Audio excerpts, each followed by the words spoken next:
Hi, this is Alex Kudryavtsev from Cornell University. Many educators and researchers wonder whether environmental education can enhance environmental citizenship and democratic participation, which might help us address environmental issues in a more effective and just way. Today, we'll talk about it with Dr. Rebecca Schild, who is a program director at the High Mountain Institute in Colorado that integrates outdoor and environmental education. Rebecca investigates the link between ecological citizenship and other outcomes of environmental education programs, such as connection to nature, sense of place, and outdoor environmentalism. She also likes hiking, climbing mountains, and outdoor recreation. Hi, Rebecca. Hi, Alex. How are you? Thank you for joining this interview. Your research on environmental citizenship adds a lot of value for environmental educators. So, what is environmental citizenship? Well, unfortunately, this particular term does not have a very clear definition and has been reviewed in a lot of different ways. But one of the things that I think is most important to think about is how we as citizens view the environment and therefore work to make decisions about how we use the environment and how we interact with the environment. And so environmental citizenship is a concept that political theorists in particular have used to suggest that in order to arrive at a more sustainable society or better environmental outcomes, we need to think of ourselves as citizens of the environment. So we're not just citizens of the state or of a particular country. We are citizens of an environment that we inhabit, and therefore we need to act in ways that will promote the positive outcomes of that environment, just as we would act in ways to promote the high functioning of our current government. So I think that's the broadest definition of environmental citizenship. And then there are a lot of different ways of kind of being more specific about what that actually means for the individual and for the collective that follows similar lines of thinking about what the role of a citizen is in different political traditions. And in your article in the Journal of Environmental Education, I see that you often use such terms as work together, democratic process, collective enterprise. So it kind of means that it's not about an individual, but more about groups of people. So how does environmental citizenship relate to, is it like an individual level outcome, or do you measure and investigate it on community level? Well, so very broadly, there are two different ways of thinking about citizenship. The first is liberal citizenship, and the second is the civic republican tradition. And I would say in most Western industrialized countries like the United States and even in Europe, their political systems really mirror this liberal tradition of citizenship. And so that liberal tradition emphasizes rights and responsibilities on the individual level. And the civic republican tradition, which in many ways is best represented by the early philosophers of democratic ideals, and Aristotle in particular, emphasizes working collectively toward the common good. And so we see both of these philosophies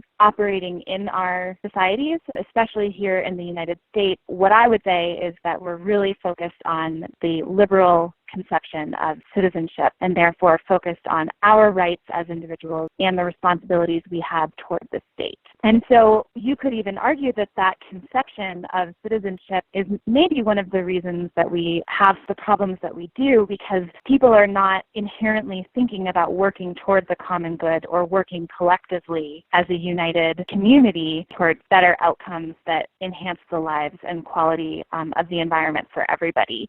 They're focused more on individual acts that enhance their own lives. And so in the article, I kind of tease apart that even those two traditions present different conceptions of environmental citizenship. So a liberal environmental citizenship would really say we need to have personal actions such as environmentally responsible behavior or voting for particular environmental policies that enhance or improve environmental outcomes. So that would be what I use the term of the personal duty approach.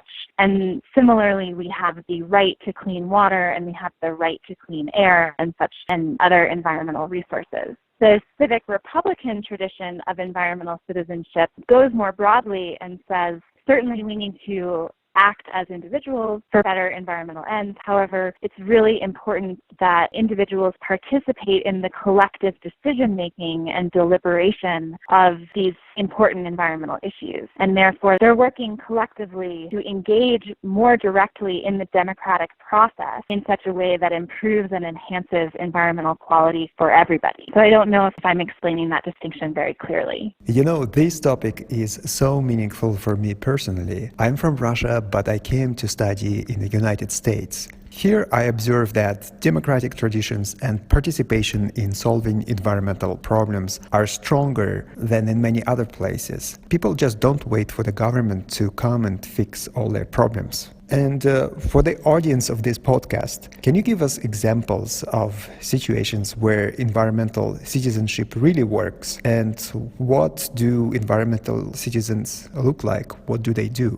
Sure. So going along the examples of that divide that I explained, the liberal environmental citizenship or the personal duty approach versus the participatory or civic republican version. On the personal duty approach, you might say that the environmental citizen is enacting pro-environmental behaviors in their daily lives. And so they're choosing to purchase environmentally responsible products. They're aware of the environmental consequences of their actions, and they're making important behavior changes to address those consequences, such as maybe eating locally, organic, reducing the amount of driving time, those types of environmentally responsible behaviors. And at the same time, they may be promoting pro-environmental policies by voting for representatives that are promoting those policies. So that would be the more traditional form of environmental citizenship that we would see here in the United States. However, in the article, I argue that that's a weak form of environmental citizenship because those types of actions do very little to change the current institutional structures that are promoting unsustainable ways of living. And they also do little to challenge the power dynamic within a country or within the political system. And so the other examples of environmental citizenship within this more participatory way of thinking about it is what I like to use the term as civic environmentalism. And civic environmentalism is about individuals coming together within local communities to become active in restoring their environment at the local level. And so we see this with environmental stewards who are, or maybe community gardening might be a really easy example for people to understand. So there are people coming together to create a resource, an ecological resource for the community that benefits everybody. And not only are they enhancing the quality of the environment in their local communities, they're actually strengthening the civic structures or the fabric of social life within that community, making it easier for them to have meaningful dialogue and deliberation about environmental decision making. And so then there can be further forms of governance that don't necessarily have to do with a top level political systems at the larger level, but there are communities coming together to truly deliberate on how they want to govern or manage or make decisions about environmental and community resources. And so that's happening at the local level, and then those forms of governance and that participation and inclusion of multiple perspectives and multiple stakeholders can then grow into larger examples, although this is rare, larger examples of inclusive environmental governance that is really about talking, dialogue, and participation. Wow, that's so wonderful to see so many potential benefits that come with environmental citizenship, such as enhancing polycentric environmental governance, maybe enhancing more participation on community-based level or on all levels, and better environmental decision making. And then I wonder, how can environmental education enhance environmental citizenship itself? Do you have any recommendations for environmental educators or researchers based on your literature review, based on your own experiences? Yes. environmental education basically can increase individuals' knowledge and concern over environmental issues. And I think that in many ways is a very basic step in trying to get students to understand the issues that are present in their daily lives and even just understand why these issues have emerged, why these problems have emerged. And so that is the first step. But environmental education, as I argue in the article, is more than just knowledge. It's about influencing or helping students to develop values and behaviors and attitudes towards the environment. And so we would hope that these are pro-environmental values, pro-environmental behaviors. But if environmental education only goes that far, then it really is limited in that personal duty approach that I was talking about. So certainly we can make people knowledgeable about environmental problems and help them to understand how they can act on an individual level. But in order for environmental citizenship to be very powerful, we need to have people truly engaging in the democratic process and in participating in environmental decision-making in a more direct and active way, and then even one step further, participating in restoring or creating environmental resources. And so environmental education, in my opinion,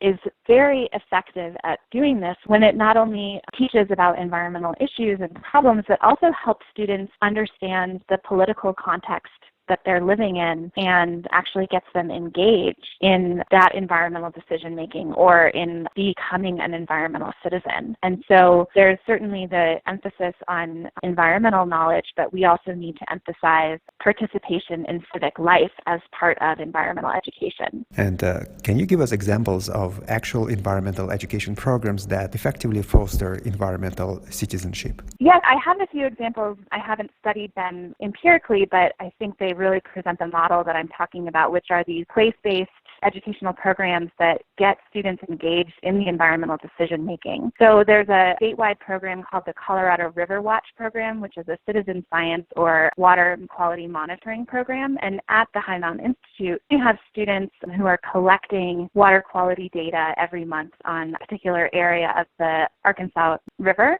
And so they're not only collecting data that helps the state monitor the quality of that river, but then they also go to see how that data is used in local decision making and advocacy around clean water in Colorado. So they're really learning the science of it, but they're also learning how it's so important to get engaged in the environmental governance of the water. Another example is programs that are doing trail work or environmental stewardship work on public lands. So these students are hands-on changing or enhancing or improving environmental quality on public lands while also learning how important it is for public participation in the decision-making of public lands. So those are just two examples that I would love to study further in terms of long-term outcomes in environmental citizenship. Thank you very much, Rebecca.